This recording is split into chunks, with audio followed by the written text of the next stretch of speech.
Thank you. I thank the gentleman for yielding, and I want to particularly thank the gentleman for his extraordinary leadership on this very important issue of forced arbitration, which is denying many, many Americans the right to have their grievances heard. And I want to thank both Mr. Johnson and Mr. Conyers for not only the legislation, but for continuing to raise this issue. Because as many of my colleagues have said, forced arbitration denies individuals the most basic right to have their grievances heard fairly. No court, no lawyer, no judicial proceedings, all of the things that we have over many centuries recognized as essential to the fair and impartial resolution of disputes.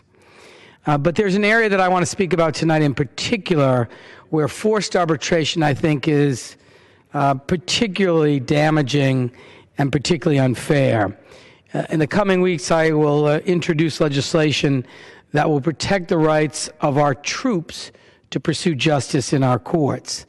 My legislation will simply clarify the original intent of the Uniformed Services Employment Rights Act of 1994, also known as USERRA, and allow veterans and service members to have their claims heard in court. This legislation was intended to protect the men and women of the armed forces from losing their jobs as a result of their service to our country. It specifically prohibits employment discrimination due to military service and guarantees benefits and reemployment rights to those who leave their civilian jobs to serve.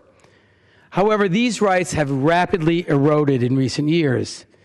Employers are requiring their employees to sign forced arbitration agreements, barring access to justice for service members. As my colleagues have discussed this evening, these agreements are often heavily tilted towards the parties who insist upon them. In mandatory arbitration, the employers can select the arbitrator and the location of the forum, and the avenues for appeal are entirely closed off. In many instances, these clauses are imposed by employers without the knowledge or consent of their employees. And while USERRA explicitly prohibits any agreement that limits any right or benefit provided under the statute, some federal courts have misinterpreted the law to exclude procedural rights.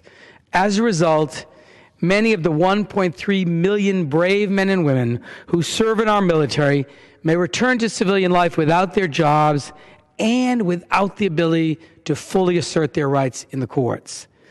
This includes service members like Javier Rivera, an Army reservist who was deployed for 6 months, only to learn that his job had been filled in his absence. Despite 900 job openings, his former employer claimed that he could not find a single open position for him upon his return. Under these circumstances, USERRA should have provided some relief. At the bare minimum, it should have guaranteed him the opportunity to have his claim heard in a fair, objective forum. However, because of a forced arbitration clause in his contract, he had no access to the courts at all. Denying our service members and veterans this essential right directly conflicts with the intent of USERRA. By limiting their access to legal recourse, it represents a direct affront to all who serve in our military. Our troops face many potential threats in service to our country. The last thing they should be concerned about is whether they will be able to keep their job. A nation that asks young men and women to defend this country with their lives should protect them from losing their livelihoods when they come home.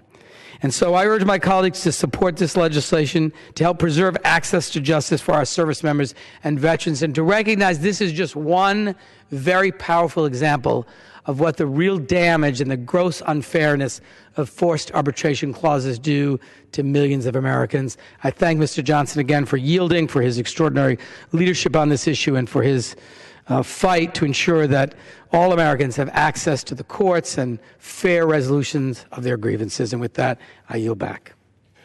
I thank the gentleman.